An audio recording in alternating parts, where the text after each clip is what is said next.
Hidden deep in the tangled woods of Missouri's Ozark Hills, there was a cabin, silent, distant, and forgotten by time. For over 3 decades, no one asked what happened inside. No one dared. But on a cold day in March 1982, a social worker named Margaret Wilson stepped into that silence and discovered a reality so disturbing it defied belief. A man and a woman claiming to be brother and sister living in complete isolation with 3 children who all looked exactly like them.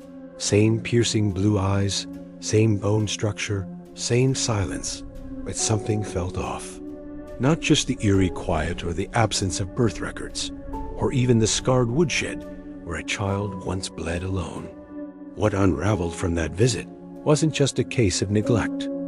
It was a twisted legacy of generational isolation, forgotten loss, and a family secret too dark for the daylight. This isn't folklore. This happened, and it all began with one chilling question. Who is the mother of these children? Before we dive into this disturbing true story, take a second to like this video if real-life cases like this captivate you. Hit subscribe so you don't miss any of our upcoming deep dives into forgotten truths. And tell us in the comments, where in the world are you watching from? We'd love to know. Now, let's uncover what really happened. In the hills of Ozark, tucked away beyond the reach of paved roads, somewhere in the hollows of the Ozark Hills, stood a cabin that looked like time had forgotten it. There was no mailbox, no fence, not even the faint hum of electricity. Just dirt paths swallowed by trees and a crooked wooden structure that leaned slightly as if tired from decades of standing alone.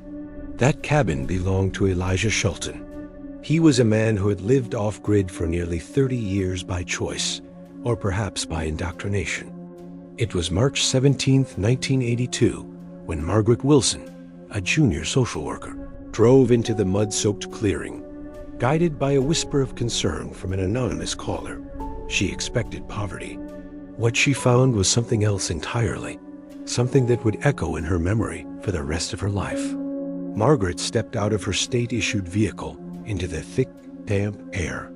Spring had barely arrived, and the ground was still thawing, releasing the musky scent of wet wood and old soil.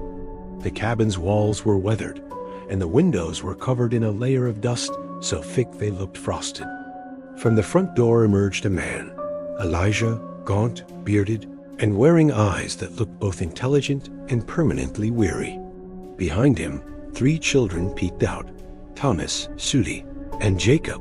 Their appearances were striking, same pale hair, same ice blue eyes, same angular faces. It was like staring at clones of their supposed father. But it was the woman standing just behind them, silent and downcast, who truly unsettled Margaret, Martha Shelton, Elijah's sister. No one spoke at first. There was only the creak of the wooden porch and the sound of a crow overhead. The inside of the cabin was functional but sparse. There was no electricity, no running water, just oil lamps, a wood-burning stove, and a few hand-carved pieces of furniture that looked as old as the hills themselves. Margaret took in the surroundings with the trained eye of someone looking for signs, not just of neglect, but of danger. The children were quiet, too quiet, and showed subtle signs of malnutrition. Old scars, bare feet, hesitant movements. Thomas, the eldest at 12, had a deep scar on his forearm, an axe injury, Elijah said, from last year. Sudi had an untreated eye condition. Jacob, barely 5, clung to Martha like a shadow, his speech delayed and his expressions vacant. Yet none of this alarmed Margaret as much as the way Martha moved, like a ghost in her own life, silent, submissive, and afraid to meet her eyes. Margaret asked about the children's mother, already knowing she wouldn't get a straight answer.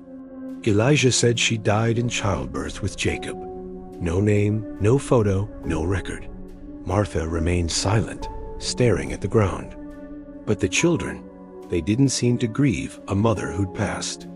Instead, they moved instinctively toward Martha with the kind of familiarity no aunt should inspire. It wasn't just emotional, it was physical too. The children looked like her. Identical ears, identical cheekbones, and it didn't take long for the suspicion to form. Margaret felt it as a cold shiver down her spine. There was no wife. And if that were true, who really birthed these children?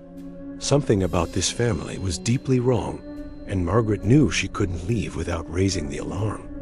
That evening, after driving 27 kilometers back to town on muddy roads, Margaret filed her initial report. She didn't have proof of abuse, not yet, but she had instinct, training, and a gut feeling that wouldn't let her sleep. The children weren't just living in poverty. They were living under a history, a doctrine of silence and secrecy. And whatever had taken root in that cabin was far deeper than what met the eye. It was generational. It was systemic. And it was about to be exposed. That single visit began a months-long investigation that would reveal one of the darkest, most disturbing family secrets in Missouri's history. But in that moment, all Margaret knew for certain was this: she had stumbled into something buried, and it was ready to be unearthed. In most towns across America, a child is born into a system of names, records, and rights. But in the deep woods of Shannon County, Missouri, the 3 Shelton children existed outside all of it. No birth certificates, no social security numbers, no vaccinations, no school history. Legally, they didn't exist. Margaret Wilson didn't know that on her first visit. But the moment she returned with a sheriff's deputy and a pediatrician a week later, the questions began stacking up. Who delivered these children? Where were the hospital records? Why was there no documentation of any mother ever connected to them? The more Margaret asked, the quieter the family became. Silence wasn't just their defense, it was their religion. The pediatrician, Dr. Robert Hayes, conducted basic health checks on the children. It was meant to be routine, but nothing about this family was routine. Thomas, the oldest, had an extra finger on his left hand, a condition called polydactyly. It wasn't uncommon, but in this context, it felt like a puzzle piece. Sudi, 9 years old, had severe dental issues far beyond what poor hygiene could explain. And Jacob, sweet little Jacob, barely spoke at all. He still wore handmade cloth diapers, and his cognitive abilities seemed alarmingly delayed for a child his age.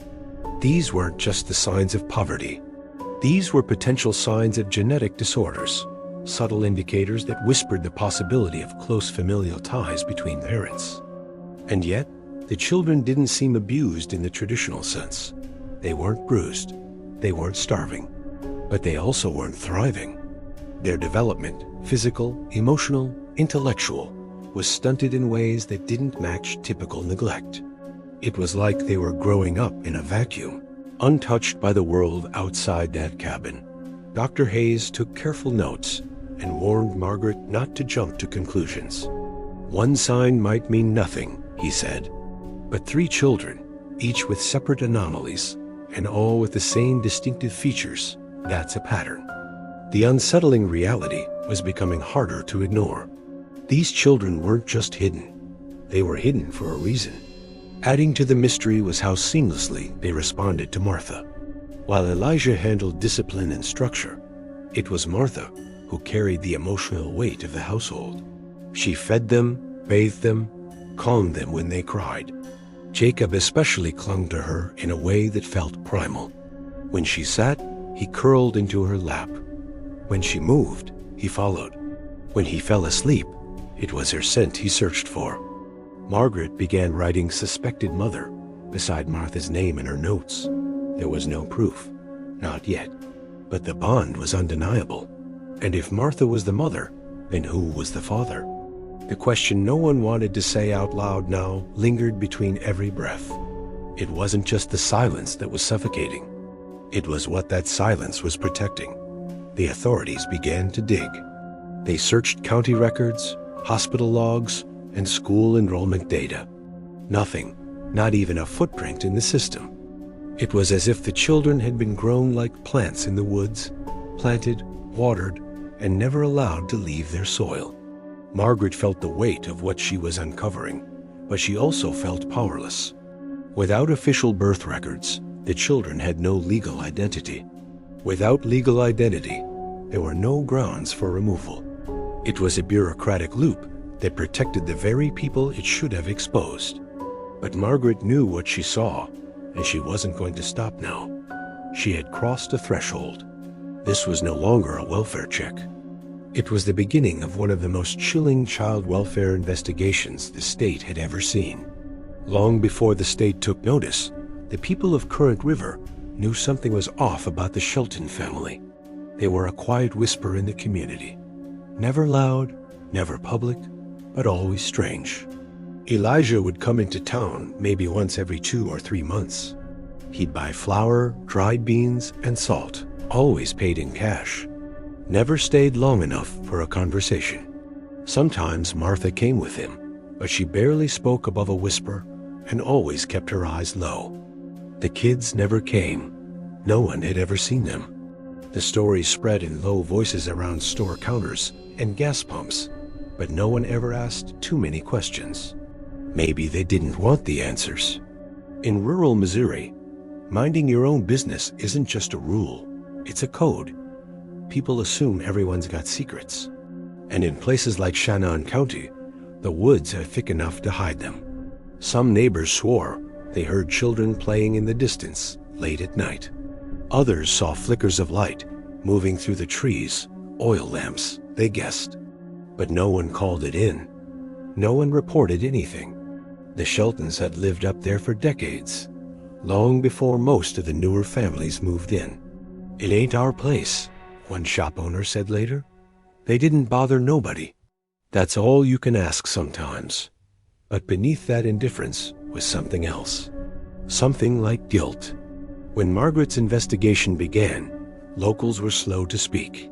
It wasn't until she brought up the names Harold and Edith Shelton, Elijah and Martha's parents, that stories started to surface.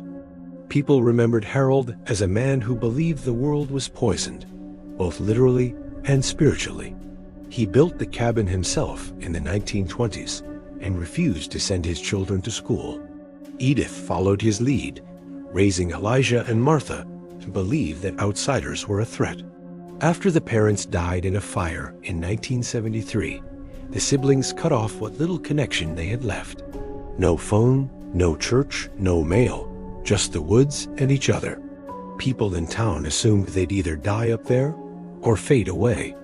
What no one guessed was that they were creating something in the dark. And yet, there were moments, tiny cracks, when people tried to intervene. Sarah Jenkins, a nearby neighbor, admitted she once brought them food during a harsh winter and saw Martha pregnant. But when she asked questions, Elijah chased her off the property with a shotgun. Another local, an employee at the general store, remembered how Elijah reacted with visible panic when she commented on how much the kids must look like their mother. There was no follow-up, no report. Everyone just moved on.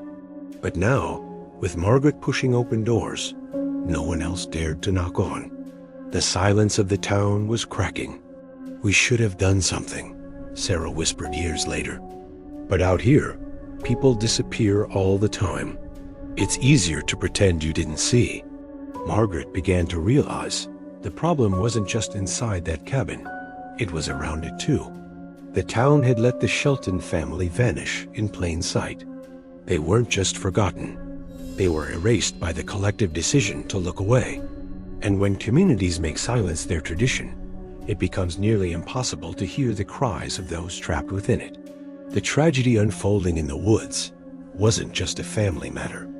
It was a community's failure, a generational secret protected by distance, denial, and dirt roads that no one wanted to travel. But now, for the first time in decades, someone had made that journey, and there was no turning back. While the Shelton cabin told its own silent story, the paper trail, or lack thereof, began speaking volumes. Margaret Wilson, now accompanied by an increasingly concerned team of state officials, turned her attention to hospital logs, birth certificates, and public records in neighboring counties. What she found was a trail littered with holes, false names, and buried truths. There were no birth records for Thomas, Sudie, or Jacob, not under Shelton or any known alias. That was disturbing enough. But then, in a hospital record from 1970, Margaret stumbled across something shocking. Martha Shelton had once been treated for injuries under the name Mary Ellis while 3 months pregnant. There was no record of a child being born afterward. Just silence. Again, the dates aligned too closely to ignore. In 1973, Martha was again hospitalized under a different name. And again in 1977. All 3 years, 3 mysterious hospital visits matched the estimated ages of the children living in the cabin. Each time she used a different name. Each time there was a record of pregnancy or childbirth complications. And each time she vanished from the system before follow-up care could occur. These weren't accidents or clerical errors. This was a deliberate pattern. She was hiding her identity and likely her children's origins.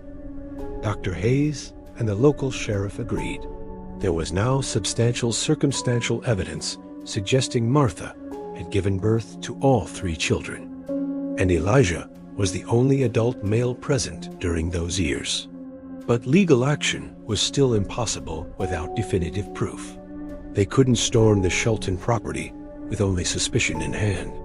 That's when a new lead came forward, an elderly woman named Sarah Jenkins, who had been close to the Shelton family before their complete isolation. She told investigators that Martha had appeared pregnant in 1971. But when she asked about it, Elijah exploded in rage and banished her. More troubling, she revealed that Harold and Edith Shelton, Elijah and Martha's parents, shared the same last name before marriage. That detail seemed almost unimportant at first, but with further digging, a pattern began to emerge. The Shelton family had a history of intermarriage. Their isolated upbringing wasn't just geographical, it was ideological. A local historian helped paint the bigger picture. In the early 1900s, isolated mountain communities often saw cousin marriages due to lack of outside options. In some families, this became normalized, even ritualized. Blood purity became a badge of identity, a belief passed down like religion. It was highly likely that Harold and Edith, first cousins themselves, had raised their children to view the outside world as corrupt and threatening, and to view each other as the only trustworthy bond. After their deaths in the cabin fire, Elijah, now in full control, seemed to double down on this belief system. What looked like madness from the outside may have within the Shelton family been seen as loyalty, even love. This wasn't just about a man and his sister. This was a generational web of isolation, indoctrination, and inherited secrecy. It was about a family so cut off from the world that they reinvented their own rules. And for decades, no one noticed. No one asked. But now, Margaret and her team had pulled at a thread long ignored. And beneath the surface, the truth was unraveling. The investigation wasn't just racing against the law. It was racing against a belief system so deeply embedded, it had survived untouched for generations. What they needed now wasn't just more evidence. They needed something irrefutable, something that couldn't be buried beneath names, lies, or fear. And they were closer to finding it than ever before. To understand what happened in that cabin, to understand Elijah and Martha, you have to go back further to the people who raised them. Harold and Edith Shelton weren't just reclusive. They were deliberate architects of their family's isolation. Locals remembered Harold as a stern, wiry man who preached that the world outside was poisoned by greed, by lust, by lies. Edith followed quietly behind, never challenging him in public, and never once seen at any town event after 1952. They pulled their children out of school before Elijah turned 9, declaring that God's word was enough. After that, they stopped coming into town altogether. Their lives became entirely self-contained, growing their food, raising animals, educating the children through handwritten booklets and reinforcing one idea over and over again. The world beyond their land was not to be trusted. Harold's belief in blood purity ran deep, and while the town whispered about it, no one intervened. He was known to say things like, "You don't mix fine blood with swamp water." To some, it sounded like backwoods eccentricity, but to Elijah and Martha, it was doctrine. The Shelton land became both home and prison. They had no friends, no teachers, no contact with anyone under the age of 30. When Harold and Edith died in a fire in 1973, a suspicious fire, though never ruled arson, Elijah and Martha were suddenly alone. But by then, the damage had been done. Elijah, 33 at the time, had already internalized his father's worldview. Martha, for years younger, had been shaped by fear and submission. What began as a protective sibling bond slowly warped into something darker. Community members who had briefly interacted with the Sheltons after the fire described Elijah as paranoid and obsessed with control. Martha was rarely seen, and when she was, she barely spoke. Elijah rebuilt the cabin himself, refusing help even when offered. The family land became surrounded by warning signs and makeshift fences. He turned away neighbors, pastors, social workers, anyone who might bring a voice louder than his own. And slowly, the myth of the Sheltons became more powerful than the truth. They were no longer just an odd family in the woods. They were a shadow. And like most shadows, people avoided stepping into it. What no one realized was that inside that darkness, a second generation was already growing, born into silence, taught that isolation was love, and raised under the same rules Harold had preached.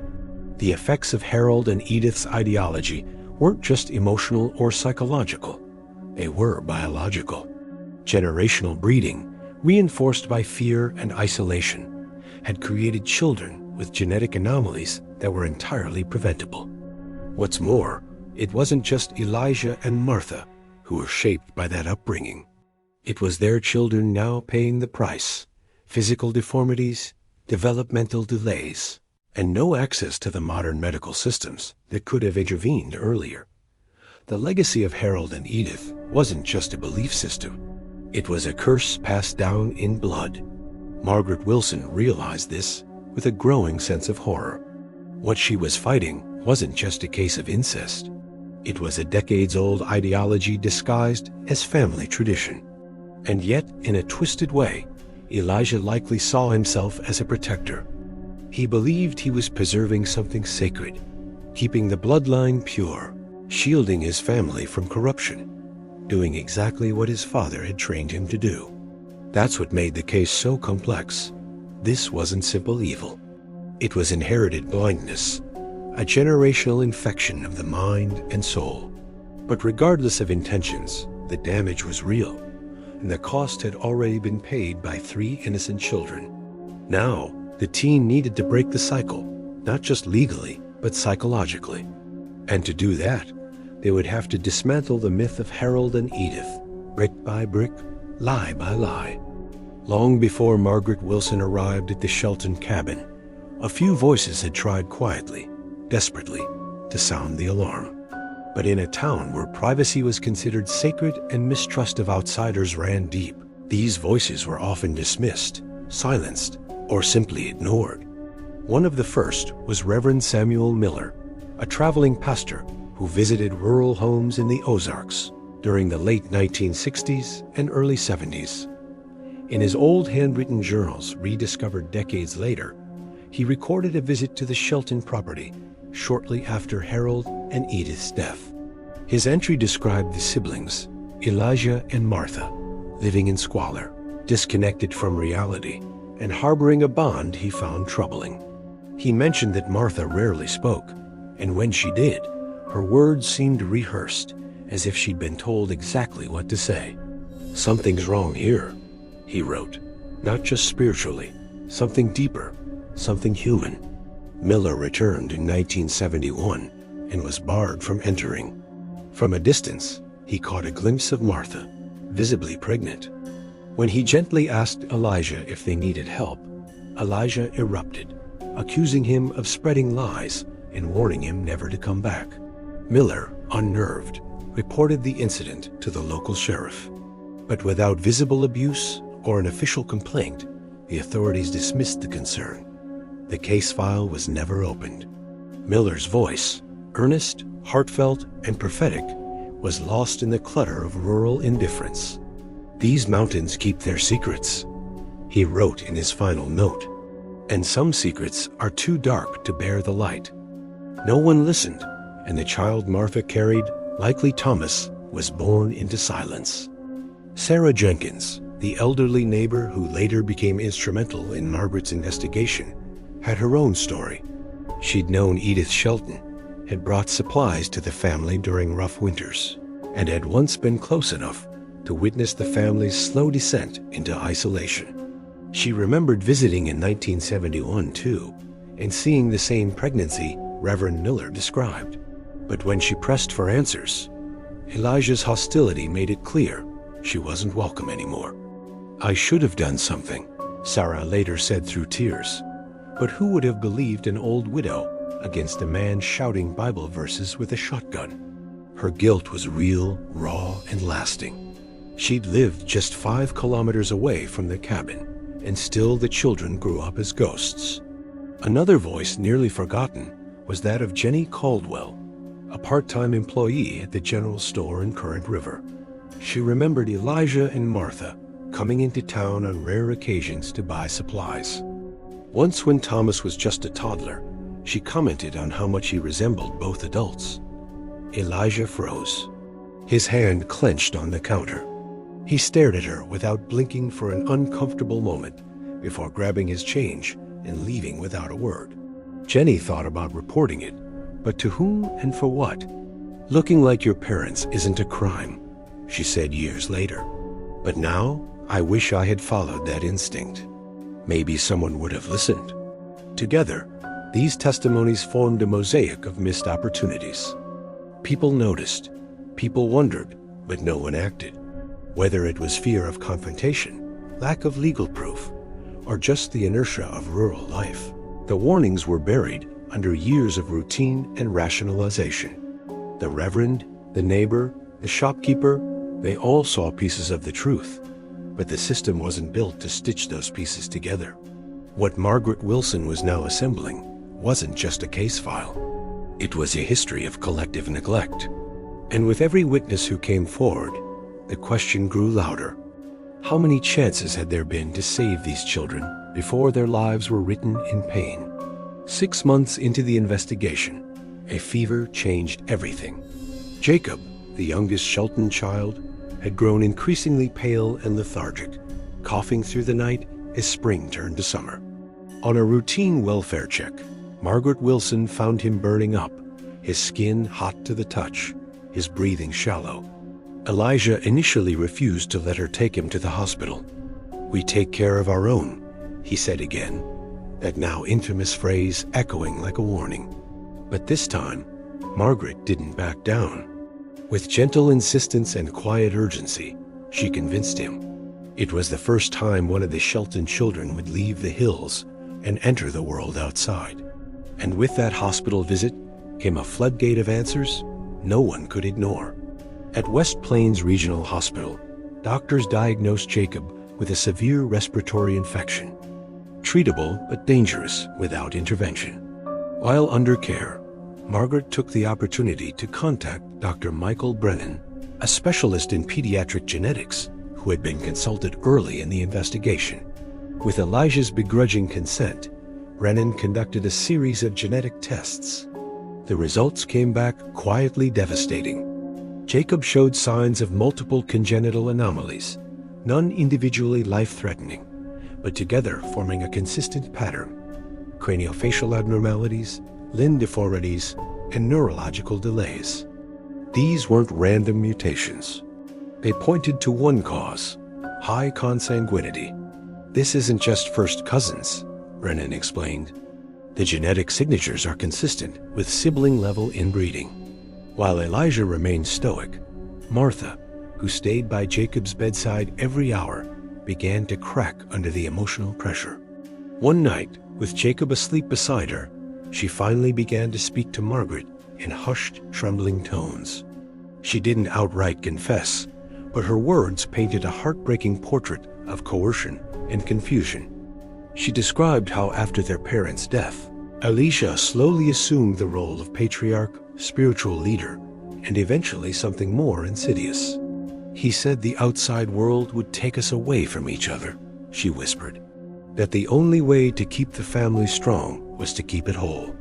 Just us?" Her voice was not filled with defiance. It was filled with something worse: resignation. The truth was slowly emerging, not just through science, but through emotion, through the haunted eyes of a woman who'd been manipulated for years into believing love could be manufactured through fear. Dr. Brennan, with permission from a family court judge, conducted additional testing. Jacob was diagnosed with Inbred syndrome, a rare genetic disorder affecting the skull, hands, and feet. While it can occur spontaneously, the risk increases exponentially in cases of incest. With this confirmation, the final wall began to crumble. The state now had medical evidence that was not only scientifically valid, but legally irrefutable. And for the first time in the case, the truth wasn't just suspected. It was proven, written in the very DNA of a child, too young to understand the weight of what his body carried. By November 1982, the results were in. DNA testing confirmed what had long been feared. Elijah was the biological father, and Martha the biological mother of all three children. A silence that had once protected the Shelton family was now a cage collapsing around them. What began as whispers in the trees had become undeniable proof. Hard science layered over years of soft suffering. Elijah Shelton was arrested on charges of incest, and Martha for the first time was seen not as an accomplice, but as a victim of something deeper, more tragic, and heartbreakingly human. The truth had finally surfaced, but the cost for those children was already etched in their blood. In February 1983, the courthouse in Shannon County, normally quiet, modest, and barely known outside the region, became the unlikely stage for one of Missouri's most haunting trials. Elijah Shelton, now formally charged with incest, stood before a judge and jury, expression blank, body rigid, eyes hollow. The courtroom was packed with locals, some curious, some shocked, others uneasy about how close this story had lived to their own backyards.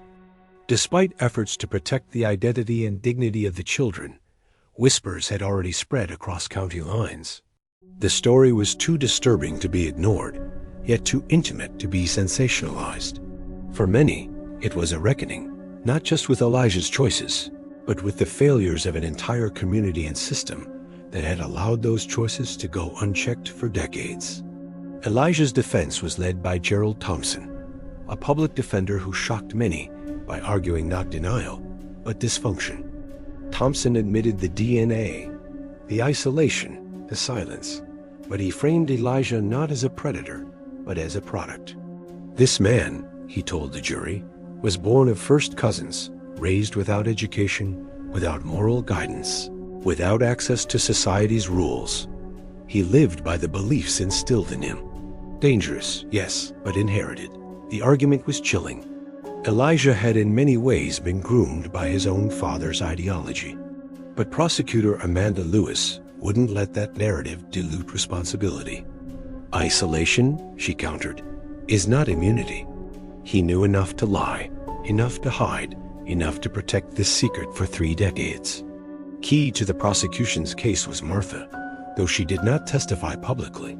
Her private deposition was read aloud with the court sealed to all but legal parties. Her words painted a slow erosion of self-worth, a life of whispered control and psychological captivity. She recalled Elijah quoting their father, repeating that their blood was pure, that their bond was divine. At first, she had resisted, but over the years, cut off from everyone else, she lost the line between loyalty and submission. I stopped believing the world would save me," she said. "So I did what I was told. I became what he needed, what he expected."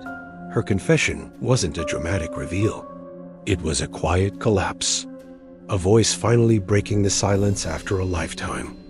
Experts were brought in, psychiatrists, social workers, geneticists, all affirming the devastating impact of generational isolation and inbreeding. Dr. Richard Foster, a psychologist specializing in familial abuse within closed systems, explained how extreme environments distort moral compasses. "Elijah didn't wake up one day and decide this life," he told the jury. "He was raised to believe this was the life." But Foster also made one thing clear: belief does not absolve harm. The children, now in state custody, were living proof of that harm. Their health issues, their trauma, their silence. No one could deny what had happened. And the jury, visibly moved and disturbed, deliberated for less than a day. Elijah Shelton was found guilty of incest. But in a controversial decision, the jury recommended leniency due to the extreme circumstances of his upbringing. Judge Alina Simmons sentenced him to 3 years in prison, with parole eligibility after 18 months, plus mandatory psychological treatment. The decision was met with mixed reactions, some calling it too soft, others calling it the first compassionate justice Shannon County had ever seen. But for Margaret Wilson, who sat quietly in the back of the courtroom that day, the trial wasn't about vengeance. It was about breaking the silence, about finally hearing the voices that had been ignored for far too long. Justice in this case didn't roar. It whispered, but it whispered the truth. After the trial ended and the cameras stopped rolling, a much harder journey began: the quiet and painstaking work of healing. The 3 Shelton children taken into temporary state custody were placed in a foster home in a neighboring county. It was their first experience with electricity, with school buses, with peers who didn't share their faces. Everything was foreign. Even their own names felt like clothes that didn't quite fit. Social workers reported that Thomas, the eldest, adapted the fastest. At 12, he was curious, resilient, and eager to learn. He had questions, lots of them, but he also carried a quiet confidence that surprised many. Perhaps it was the role of protector he'd played for his siblings in the woods. Now out in the world, that strength was finally serving him in a better way. Sudi struggled more. The transition from silence to stimulation was overwhelming. At night, she cried for Martha. During the day, she avoided eye contact, flinched at loud noises, and often retreated into herself. But with time, therapy, and a patient foster mother, she began to open up. Her strabismus was treated with corrective lenses, and she began drawing mostly pictures of trees, cabins, and 3 children holding hands. Her art became a way to process what her voice still couldn't say. Jacob, the youngest, faced the steepest challenges, diagnosed with Apert syndrome and cognitive delays. He underwent surgeries to correct skull and hand deformities and started an intensive care program. He was nonverbal for several more months, but his laughter, soft and unsteady, was a sign that even he too was beginning to experience safety. Martha's recovery was a separate journey. Though she was never charged with a crime, the court required intensive psychological treatment before she could regain custody of her children. At first, she barely spoke. Decades of conditioning had made her fearful of doctors, social workers, and even mirrors. She would often whisper to herself, repeating phrases Elijah had used like mantras. "The blood stays strong. The world breaks families. We take care of our own." It took months of therapy before she could say her own name without looking over her shoulder. But she showed up every week without fail. Slowly, Martha reclaimed parts of herself. She began studying for her GED, started attending group counseling sessions, and even wrote letters to each of her children. Letters that trembled with guilt, but also love. The system that had once ignored the Shelton family's decline now scrambled to respond. In 1985, the Missouri legislature passed what became known as the Shelton Law, a bill that mandated regular wellness checks for all families in remote areas, even if no complaints had been filed. It was a hard lesson, learned through shame, that geography should never shield suffering and silence should never be a substitute for safety. Social services were restructured. Caseworker training was overhauled, and Margaret Wilson, now promoted and seen as a whistleblower turned reformer, became a key voice in reshaping how rural child welfare cases were handled. But even she admitted, we shouldn't have needed a tragedy to wake us up. In 1984, after 2 years of consistent progress and compliance, Martha was reunited with her children. With the help of the state, she relocated to a modest home on the outskirts of West Plains, where she worked part-time at the public library. The children continued their schooling, medical treatments, and therapy.